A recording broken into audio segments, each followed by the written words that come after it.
అస్సలాము అలైకుం వరహ్మతుల్లాహి వబరకాతుహు.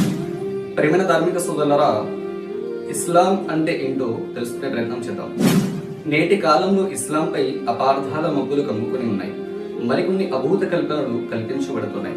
ప్రస్తుత అంతర్జాతీయ యూద మీడియా, దాని అడుగు జాడల్లో నడుచుకునే మత ఛాందసవాద సంస్థలు ఇస్లాంపై బురద తెలియటటువంటి ప్రయత్నం చేస్తూ ఇస్లాంపై ఎన్నో అపోహలని, అపార్థాలని సమాజంలో సృష్టిస్తున్నారు.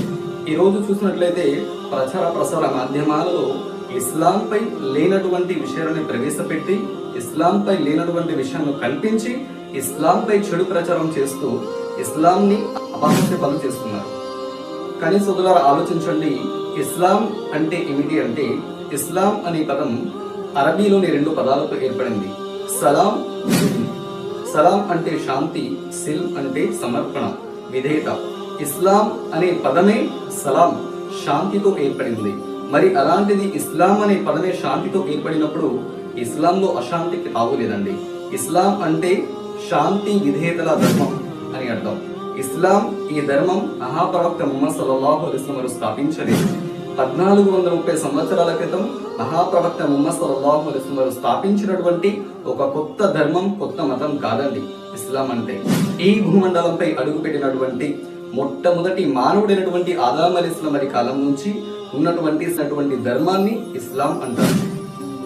షరఅ లకుం మిన అద్-దీని మా వస్సా బిహి నూహ అల్లదీ ఔహైనా ఇలైక వమా వస్సైనా బిహి ఇబ్రాహీమ వ మూసా వ ఈసా అన్ అఖీముద్-దీన వలా తతఫర్రహు ఫీ ఖబర అలల్ ముష్రికీన మా తదూహుం ఇలైహి.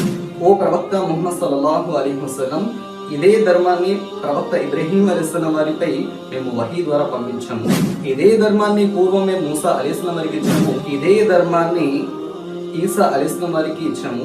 ఇదే ధర్మాన్ని ఓ ప్రవక్త ముహమ్మద్ సల్లల్లాహు అలైహి వసల్లం సమస్త ప్రవక్తలకు ఇదే ధర్మాన్ని ఇచ్చాము. ఇదే ధర్మాన్ని ఓ ప్రవక్త ముహమ్మద్ సల్లల్లాహు అలైహి వసల్లం వహీ ద్వారా మీ వైపునకు పంపిస్తున్నాము. ఇస్లాం అంటే కొత్త మతం, కొత్త ధర్మం కాదండి. అనాదిగా దైవ ప్రవక్తలందరూ సమస్త మానవాడికి అందించినటువంటి దైవ ధర్మాన్ని ఇస్లాం అంటారు. కాబట్టి ఇస్లాం అంటే ఏంటో తెలుసుకోవాలి అంటే ప్రచార ప్రసార మాధ్యమాలలో వచ్చేదో, ఫేస్బుక్, వాట్సాప్ లో తెలియచేయబడేదో కాదండి. మీకు ఇస్లాం అంటే ఏంటో తెలుసుకోవాలి అని అంటే అంతిమ దైవ గ్రంథమైనటువంటి ఖురాన్ ని చదవండి.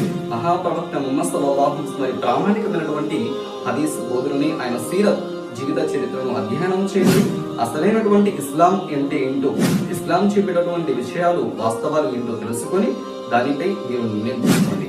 అస్సలాము అలైకుం వరహ్మతుల్లాహి వబరకాతుహు.